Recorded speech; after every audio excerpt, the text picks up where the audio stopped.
What is going on, guys, and welcome back to Everything AMG. Now, if this is your first time here, welcome to the channel. If you're a returning viewer, then thank you so much for your current support.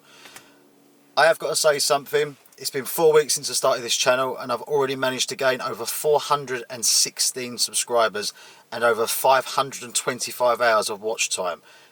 That is amazing. So I just want to say a big thank you to everyone that's supporting this channel. Now, in today's episode, we're doing something a little bit different. I've been asked in the past already to do service videos and that sort of thing. So the other day I noticed puffs of smoke coming out of the front end of my C63. Not gonna lie, got slightly worried. So before I booked it into Merck's to have it checked out, I checked it out myself. It turned out that I had a very small hairline crack on the back of the rocker cover. Obviously, I've got tier 1 warranty, so you naturally just think it's covered, doesn't it? So I went to Mercedes-Benz, they checked it out. I sat there for about an hour and a half, only to find out later that it's not covered under warranty. So that's just ridiculous. So instead of paying the ridiculous bill of £500 to fit a plastic rocker cover to my engine, I thought, what an opportunity, I'm going to go and do it myself. So in today's video, I'm going to be showing you how to replace the rocker cover on your C63 Amg M156 engine.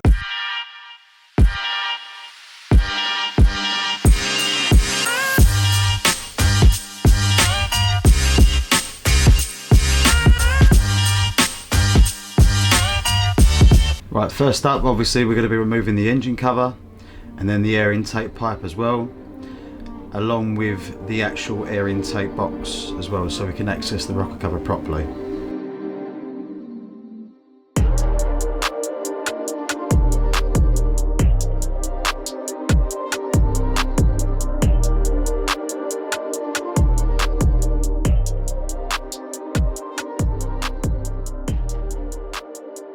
You're also going to need a flathead screwdriver just to undo the Jubilee clip, which is actually holding the hose onto the air intake box.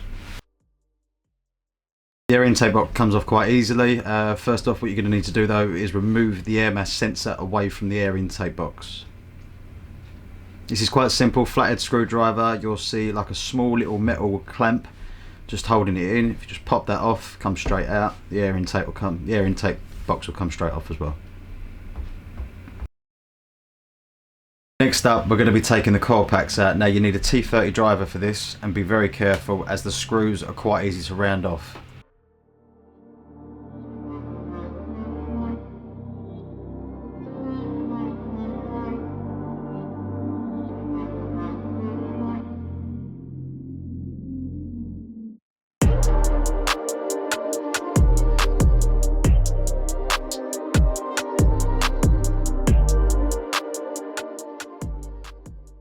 Also, best thing to do as well, if you've got some tissue, clean tissue obviously, just put it down the spark plug hole, not too deep, but just put it down the spark plug hole just in case you get anything fall down there. You don't want any sort of dirt or oil or anything getting into the spark plug. What I normally like to do here, it doesn't really matter because all the coil packs are exactly the same, but I like to number the coil packs so I know they're going back in the exact same position they came out of. I normally number them from the front backwards obviously, so 1 at the front all the way to 4 at the back.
Next up, there's a screw right at the back which holds the wiring and that in place. Now you want to undo that screw so you can loosen up the wiring a little bit, and also pull the wiring just off the rocker cover. Now it's only held on by clips, so you can just give it a little gentle yank and it will just come free. You're going to want to try and push the wiring down underneath the rocker cover. Be careful, obviously don't push it too hard, don't break it. Now when I changed the rocker cover, I obviously changed all the gaskets as well, including the spark plug gaskets. As you can see, part numbers there if you want to order them from Mercedes-Benz. They're not expensive. I believe the gasket was about £17 plus VAT, and the spark plug gaskets were about £23 plus VAT.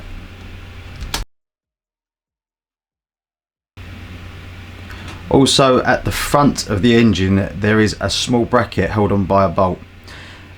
As you can see in this picture, it's best to undo that as well. That also gives you a bit more leverage with the wiring. So undo that bolt, the clamp won't fall away. Obviously put the bolt aside in the tray, and then it gives you a little bit more wiggle room with the rocker cover, so you can push that wiring just a little bit further down.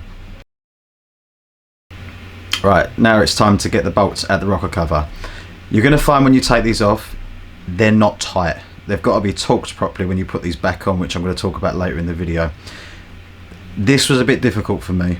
Bearing in mind I've never done this before, this is my first time changing a rocker cover on a C63, so I did have to have someone help me a little bit just to keep the wiring out of the way. It really does get in the way, so it can cause you a lot of aggravation. So if you've got a spare set of hands somewhere, ask someone to help you if you can. The rocker cover bolts are also a T30.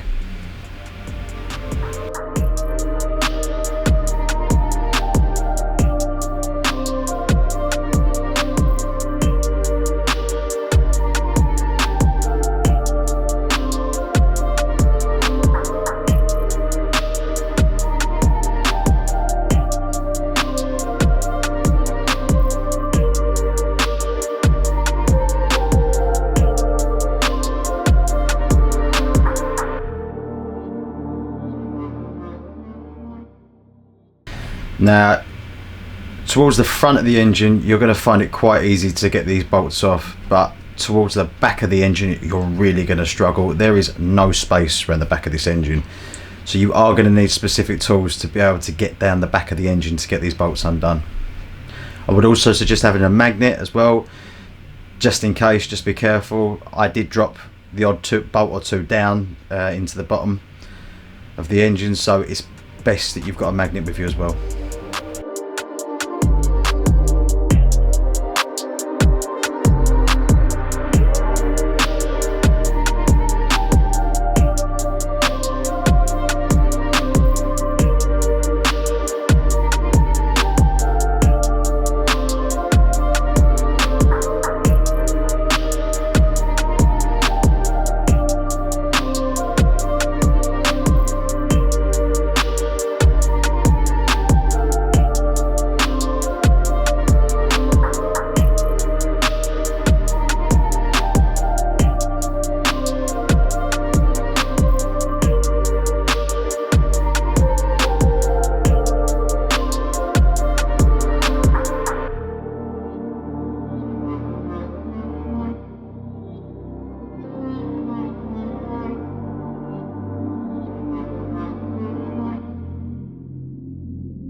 Now, once all the bolts are removed, wiggle the rocker cover just a little bit, and obviously you'll get it to move.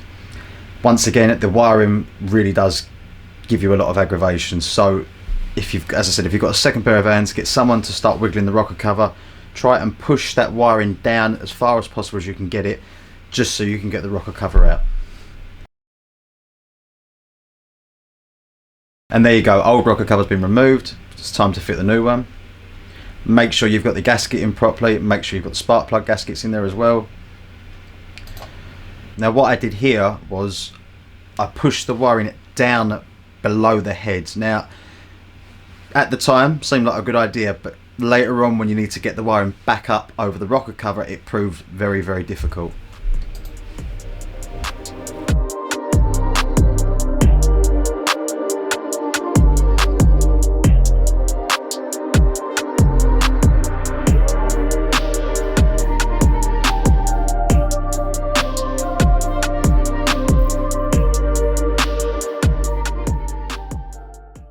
The best thing I would suggest to do if you're going to push the wiring down below the back of the head, get some zip ties, put them around the back of the engine wiring harness, just so later on, once you've got the new rocker cover on, you can pull that wiring back up over the top of the rocker cover.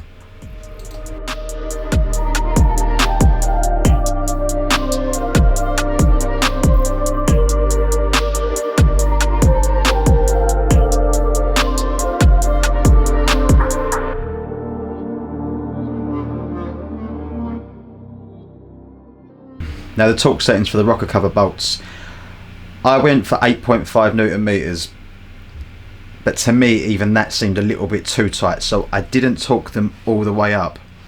You've got to be careful. If you go too hard with these bolts, you're going to snap them off in the head, and trust me, the last thing you want to do is snap these bolts off in the head. You're going to cause yourself an absolute massive problem. So you make sure that you don't over tighten these bolts.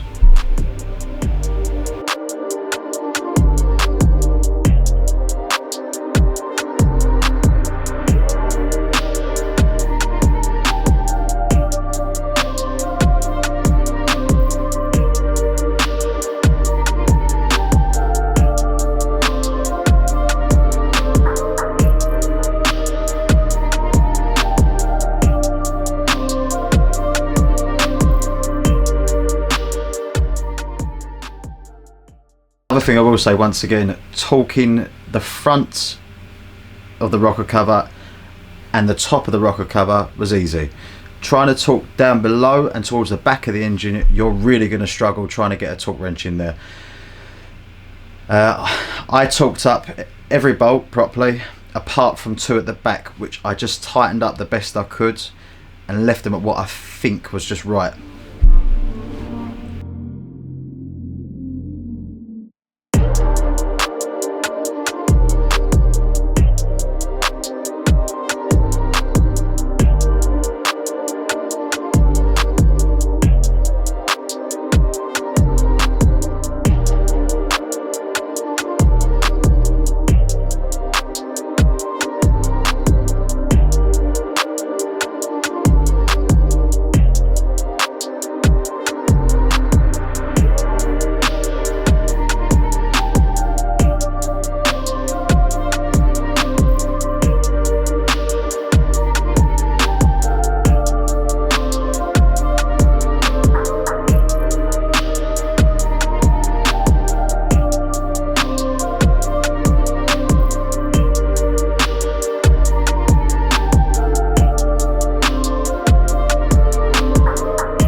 As I said previously, don't forget to put that clamp back on that holds the wiring in place.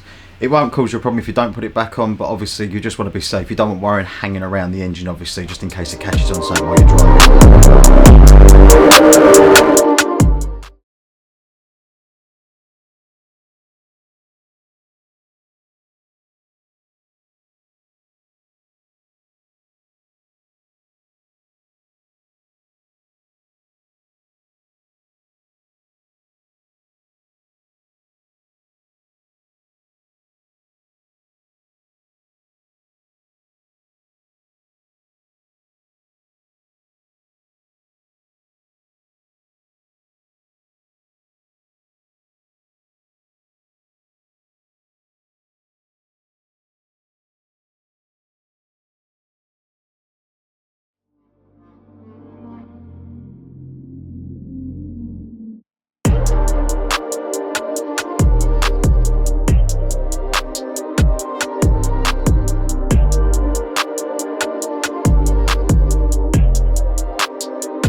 Time to get them coil packs put back in. Now, as I said to you, I numbered mine up 1 to 4, so 1 being at the very front, 4 being towards the back of the engine. This doesn't actually matter, but I just like to be right, and I like things to go back exactly how they come out.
Air filter box back on. Now remember to do that Jubilee clip back up properly. Don't leave that undone.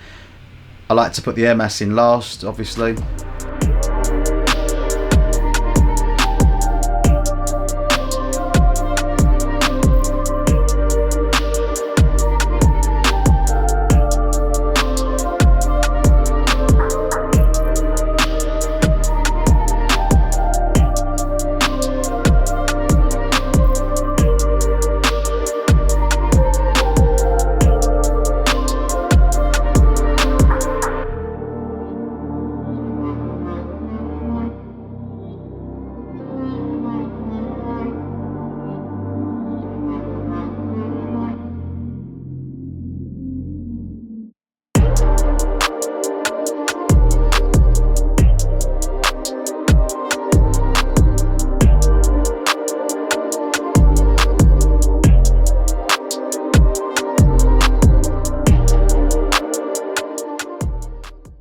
airbox pipe back on and front of the engine cover back on.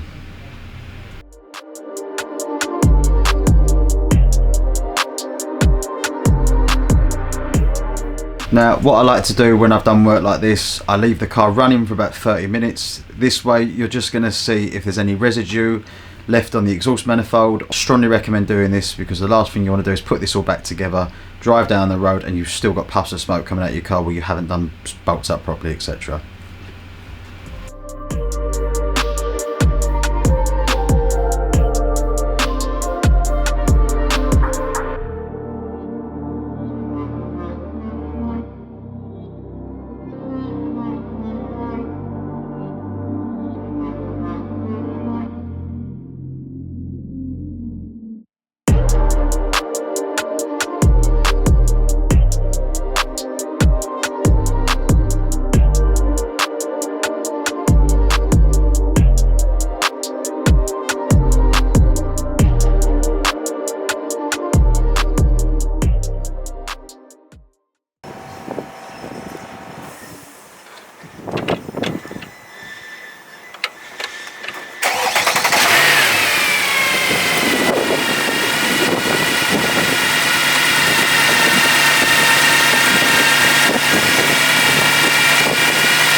And there you go guys, hopefully you've successfully changed your own rocker cover. Now this saved me just over £500 doing this. Lucky for me I had a rocker cover in stock, so I saved nearly £250 there. The only thing it actually cost me was about 3 hours of my time and £40 in gaskets, so it was well worth doing. Hopefully this video has helped some of you guys out. If you need any further help, please drop me a comment or you can find my email in the description box down below. Don't forget to hit that like and subscribe button guys, and keep up to date with my weekly content. I'll see you guys in the next episode.